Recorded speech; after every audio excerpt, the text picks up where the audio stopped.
Welcome back to my storage facility.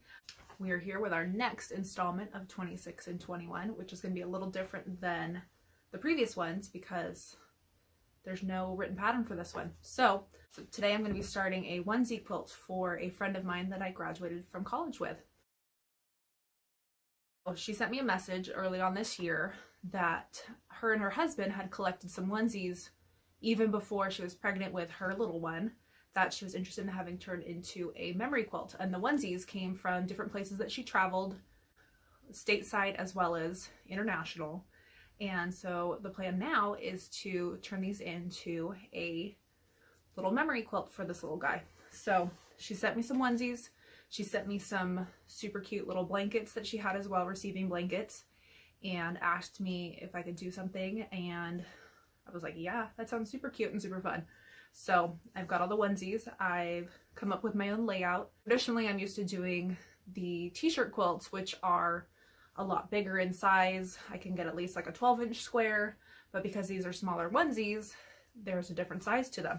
So what I had to do, I've got my little handy dandy notebook. I got this in a swap that I just did. Oh, the mini dinosaur quilt I made. This was one of the things that I got from my partner in the swap. So I got this super cute dinosaur cover notebook. Anyways, so I drew a little layout with all the different little onesies in there. And because there were 14 onesies and I had a hole, I was wondering what can I do to fill this hole without it looking super off. So what I'm going to do is use one of the blankets as a background piece to the block, and then put his initial on there, which is an O. So I'm going to show you all the cute little onesies she had, and it's okay if I get them out of order because I actually wrote it down this time. So I love using notebooks to keep track of different ideas and what I'm working on. So the blankets, we've got this flower one, this florally one. I love the colors in this one, but I think these donuts are what I'm going to use as the background piece to his initial. I think these are so cute. So we've got 1, 2, 3. I love that one. It reminds me so much of my elementary school teacher. We actually had pen pals in London, and we had a Beanie Baby bear we would take everywhere. That was our like class mascot. His was the Valentino bear, if you're familiar with the 90s Beanie Baby craze. That was our travel mascot, and so he traveled to London and anywhere that our teacher went, and we had pen pals out there in London, so that was super cool. Some Paris. I like this one.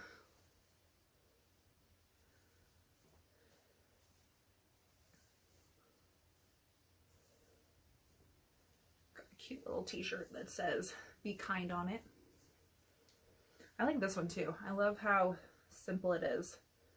And it's also got the little NYC subway and some fun. I'm glad she had another bright colored one in there to go with that green one. And then she also had the birthing center that he was born at. So those are my onesies, and now I've got to get to interfacing them all and getting them all laid out. So I think it's going to go pretty quick. I haven't picked out a background color yet, so once I get the top all laid out, I'm going to take a look and see what is the primary color in here, and then see if she wants to go with a flannel backing or a cotton backing, just see what she's thinking, and then we'll go from there. So here we go. Let's get chopping up some onesies.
this far, you're about to notice that there's been a couple changes with this layout. When I was getting ready to trim my blocks, I realized my 8x10 wasn't going to work because the onesies were not quite big enough. So I had to go with 8.5-inch square, which also meant that my layout, I couldn't do the 5, I think I had 5x3. So I had to make some tweaks there, and I had to figure out a 16th block. So here's what it looks like right now. And I needed to fill 2 holes. I already had one planned to fill the hole and make the block with the O on it, but I needed to fill another one.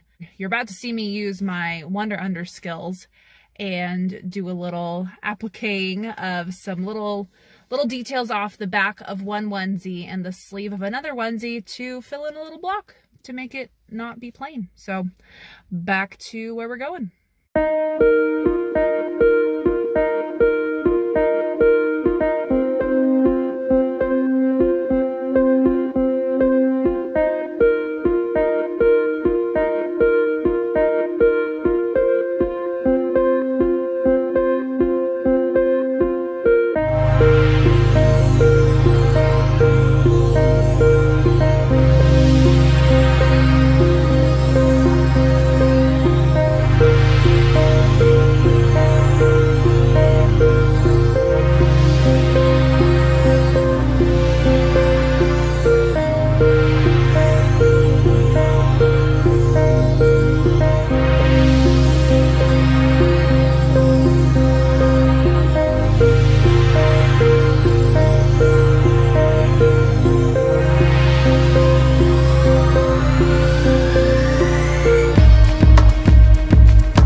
What I just did was I put some Wonder Under on the back of my t-shirt pieces and then used those to fuse them on as applique to the big t-shirt piece and then zigzag stitch the edge. So that's the same thing I'm going to do to make the O, and then we're just going to jump on into the rest of the piecing of the quilt top.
We're in the debate of whether to add a border or not, but for this video, let's take a look at where it's at.